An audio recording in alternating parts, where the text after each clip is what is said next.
So ಈಗ ಕೊನೆಯದಾಗಿ ನಮ್ಮ ಯಮುನಾ ಮೇಡಮ್ನ ಕೇಳಲೇಬೇಕು. ನಿಮ್ಮ ಒಂದು ಅನುಭವ ನಿಜ ಜೀವನದಲ್ಲಿ ಆಗಬಹುದು, ಆ ಒಂದು ರಿಯಾಲಿಟಿ ಶೋದಲ್ಲಿ ಆಗಿರಬಹುದು. ಬಿಗ್ ಬಾಸ್ ಅಂತ ಅಂದರೆ ಸೊ ಅದರಲ್ಲಿ ನಾವು ಕಲ್ತ್ಕೊಳ್ಳೋಂಥದ್ದು ಏನಿದೆ, ಆ ಬಿಗ್ ಬಾಸಲ್ಲಿ ಕಳ್ಕೊಂಡು ಬಂದು ಮತ್ತೆ ಅದನ್ನು ಸರಿಪಡಿಸೋವಂಥದ್ದು ಏನಿರುತ್ತೆ? ಕಲ್ತ್ಕೊಳ್ಳೋದು ತುಂಬಾ ಇದೆ.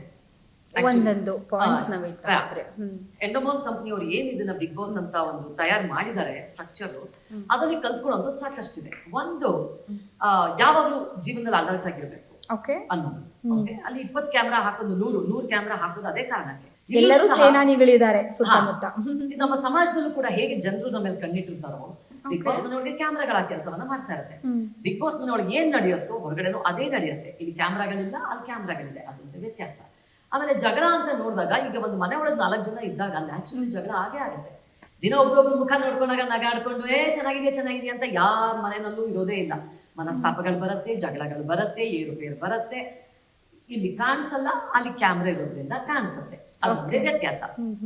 ಅದನ್ನ ಬಿಟ್ಟಲ್ಲಿ ಆಮೇಲೆ ಆಟಗಳಲ್ಲಿ ನಮ್ಮ ಒಂದು ಎಂಡ್ಯೂರೆನ್ಸ್ ಏನಿದೆ, ನಾವು ಎಷ್ಟು ಮಟ್ಟಿಗೆ ನಮ್ಮ ಫಿಸಿಕಲಿ ನಾವು ಅದಕ್ಕೆ ತೊಡಗಿಸ್ಕೊಳ್ಬಹುದು ಅನ್ನೋದನ್ನ ನಿಮಗೆ ನೀವು ಟೆಸ್ಟ್ ಮಾಡ್ಕೊಳ್ಳೋ ಹಾಗೆ ಒಂದು ಅನುಭವ ಸಿಗುತ್ತೆ. ಅಲ್ಲಿ ಮಾಡಿಸುವಂತ ಒಂದು ಟಾಸ್ಕ್ಗಳ ಆಟಗಳು ಏನಿದೆ ಅದು ಹೊರಗಡೆ ಸಿಗೋದು ಸಾಧ್ಯನೇ ಇಲ್ಲ. ಅಷ್ಟು ಒಳ್ಳೆ ನೀವು ನೋಡಿರ್ತೀರಿ, ಎಲ್ಲಾರು ನೋಡಿರ್ತಾರೆ ಟಿವಿನಲ್ಲಿ. ಎಂತ ಉತ್ತಮ ಮಟ್ಟದ ಟಾಸ್ಕ್ ಗಳನ್ನ ಆಟ ಆಡಿಸ್ತಾರೆ ಅಂತಂದ್ರೆ, ನಿಮ್ಮ ಸಮಯ ಪ್ರಜ್ಞೆ ಇರುವಂತದ್ದು, ಅಲರ್ಟ್ ಆಗಿರುವಂತದ್ದು, ಎಲ್ಲಾ ತರದ ಟಾಸ್ಕ್ ಗಳನ್ನ ಅಲ್ಲಿ ಆಡಿಸ್ತಾರೆ, ನೀವು ನೋಡಿರ್ತೀರ. ಸೊ ಹಾಗಾಗಿ ಅದು ನಮಗೆ ಸಾಕಷ್ಟು ಸಿಗತ್ತೆ. ಆಮೇಲೆ ಒಂದು ಮನೇಲಿ ಅಂದ್ಮೇಲೆ ಹೇಗಿರ್ಬೇಕು, ಈಗ 11 ಜನ ಬಿಟ್ಟರೆ ಏನಿಲ್ಲ, ಅವ್ರವ್ರೇ ಹೊಂದ್ಕೊಂಡು ಹೋಗ್ಬೇಕು. ಜಗಳ ಮಾಡ್ತೀವಿ, ನೆಕ್ಸ್ಟ್ ಮಿನಿಟ್ ಅಲ್ಲಿ ಒಂದು ಆಗ್ಲೇಬೇಕು. ಸೊ ಅಲ್ಲಿ ಸೌಹಾರ್ದತೆ ಅಂದ್ರೆ ಏನು, ಸ್ನೇಹ ಅಂದ್ರೆ ಏನು, ಸಂಬಂಧಗಳು ಅಂದ್ರೆ ಏನು, ಸೊ ಇದೆಲ್ಲವೂ ಶುರು ಆಗುತ್ತೆ. ಆಮೇಲೆ ಎಲ್ಲದಕ್ಕಿಂತ ಹೆಚ್ಚಾಗಿ ಫೋನ್ ಇಲ್ಲದೆ ಜೀವಿಸ್ತೀವಲ್ಲ, ಬೇಕಾಗಿರೋದು. ಈಗ 1 ಗಂಟೆ ಫೋನ್ ಇಲ್ಲ ಅಂತಂದ್ರೆ ಹುಚ್ಚಿಡಿದಾಗ ಎಲ್ಲರೂ.